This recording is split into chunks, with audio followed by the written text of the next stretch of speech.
Hey guys, Dr. Snellgrove here, just recording a quick video for our Essay 2 for our integrated reading and writing class. We're focusing on writing the intro for Essay 2, and I feel like this is one of those rare occasions where I get to give some good news. I feel like, I don't always get to give good news to my writers, but here is the good news in question. If you remember back on back to the Essay 1 video for the intro, we talked about the basic format for the intro.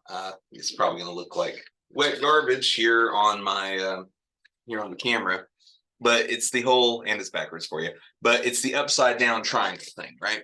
Where you've got the title at the tippy top, a title that makes the reader curious, a hook that makes the reader, gets their attention, makes them kind of engage, makes them want to read more, relevant background information to your topic, and then the thesis. So what's the good news, you say? Well, that's always the format. There's not, so even though this is a video for the Essay 2 intro, we're not going to suddenly unleash some brand new, never before seen, oh, here's how you do this intro. It's like, no, you're still doing title that makes us curious, hook that gets our attention, background provides relevant info, thesis tells us what you're arguing. That's still the format for Essay 2. So what I wanted to do instead, I mean, if you want the true basics of writing the intro, of course, I encourage you to go back and watch the Essay 1 intro video. Here, I want to talk about some of the specific things that might affect you as you craft an intro to Essay 2, and also emphasize some things that students sometimes have difficulties with this essay. All right, so I'm going to kind of start, I guess, in reverse order, the things people have difficulties with. All right. So between you, me, and the wall, like every single time I give this assignment, it's probably at least half the students on the outline they misunderstand the assignment, to put it gently. So just to reiterate, this is an essay where you have picked a myth.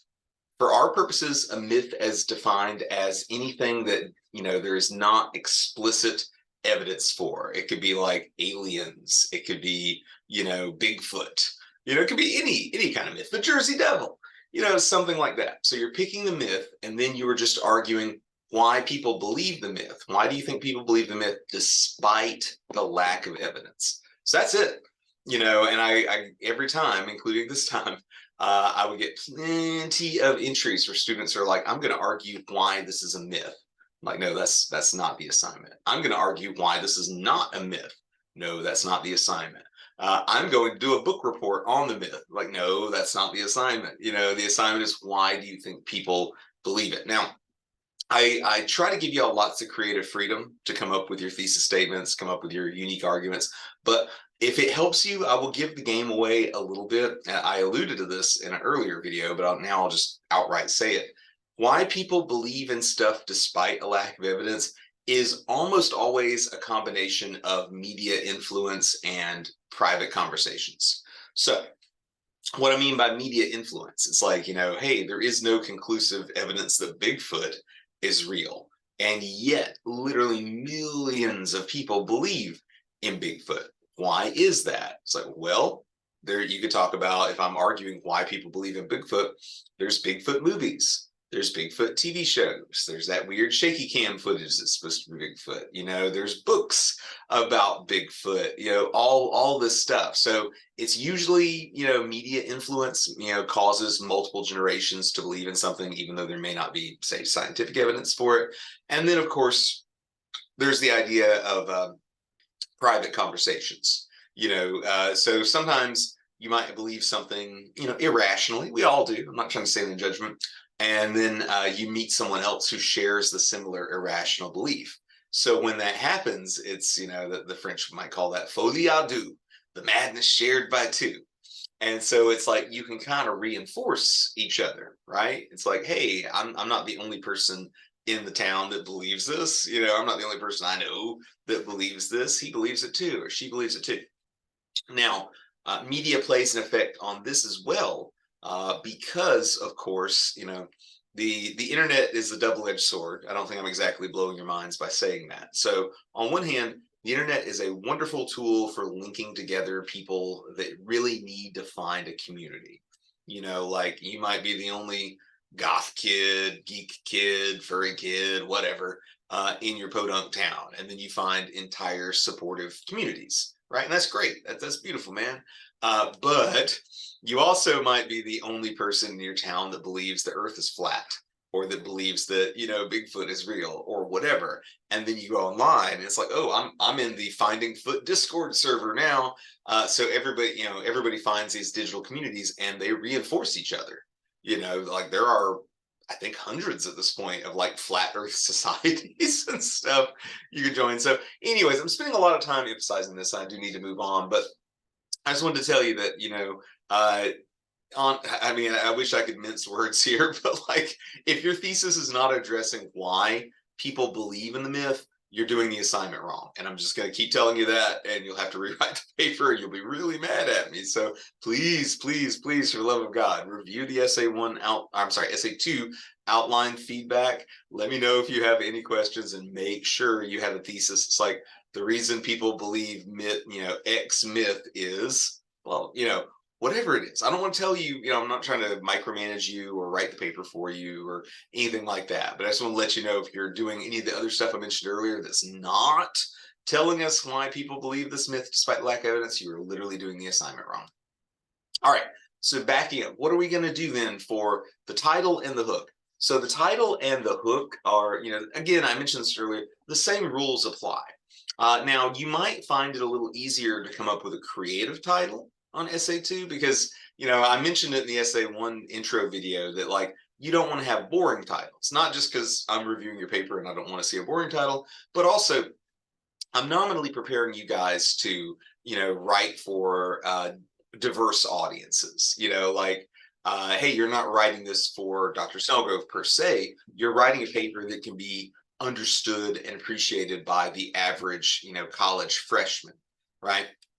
And so if you have a title that's like essay 2 or something like that, it's like, okay, you're not going to get in trouble per se. I'm not going to count points off explicitly, but it's like, hey, the title is the first part. It's where you're supposed to hopefully make someone curious, maybe even get them excited to read what you've got to say. And so if you have a bland title, if you have an on the nose title, a basic title, it's just not exciting. It kind of causes the opposite. It deflates it, Tom Brady style, right? Sorry, I don't actually have strong football opinions. I only know stuff from headlines.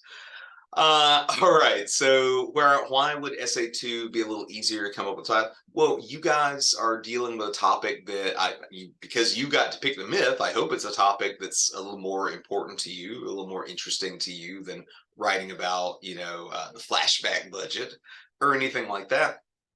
So this is your opportunity. Like, let's say that you are writing about aliens, as a myth, right?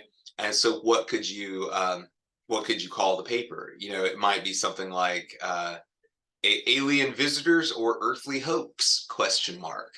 I'm not saying that's the greatest title in the world, but you ask a question in the title and or in the hook, it makes the reader want to continue reading to get the answer to that. And then if you remember with the essay 1 intro video, we talked about the intro. The title is at the very top of our inverted triangle there, and that symbolizes the fact that, hey, the essay hasn't really taken shape yet. The thesis will tell us at the bottom, what the essay is all about. But, up at the top, you have a lot of creative freedom.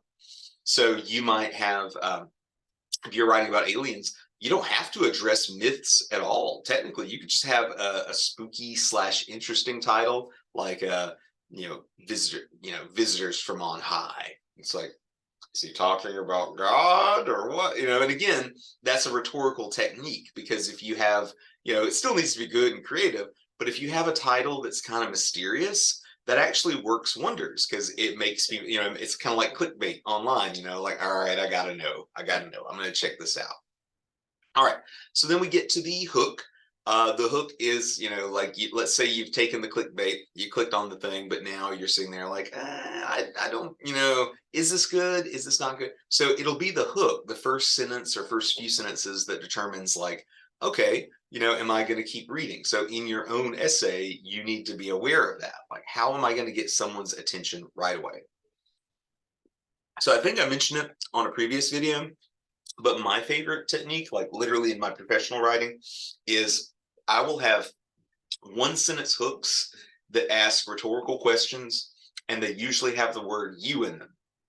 And so I already addressed in this very video one reason for that. You ask a question, people want to get an answer to the question. So that's one way of kind of keeping them engaged, like, or keep reading to get the answer. And then I put the word you usually in my hooks. Now, I try to be very careful about using the word you in the rest of my writing, and I encourage you to do the same. The reasons for that, I don't have any like, you should never use second person, but it's very difficult to write in you without either making weird assumptions about the reader, like, you know what it's like, or you might sound like a Dungeons and Dragons adventure. You open the door, you step inside, etc., etc., etc. All right. So anyways, what could you do with that format with a hook? And you could have a general question dealing with myths. It's like, what if you've believed a lie your entire life and you didn't even know it? Or you can turn that around. You could ask a question related to the myth itself, like, what if mysterious visitors have guided human evolution for thousands of years? You're talking about aliens. But again, the hook, like the title, is at the tippy top of the paper. You can be creative, you can be scary, you can be funny, even mysterious. But the idea is the more mysterious in many cases, the better. Because if you just come right out, many people think aliens are myths or something, or many people think aliens are real. It's like, okay, subject, verb, complete thought. It's not a bad sentence, but it's arguably a pretty bland way of opening up your paper, as opposed to opening up your paper with what if mysterious visitors from the sky have guided our evolution for thousands of years? So when I come up with a hook like that, I'm deliberately being mysterious. Who are the visitors from the sky? How did they guide human evolution? Well, those are the questions that I hope my reader will share the curiosity with. They'll want to keep reading in order to get an answer. So anyways, as always, I don't want to belabor this too much, but titles and hooks, it's good to be mysterious.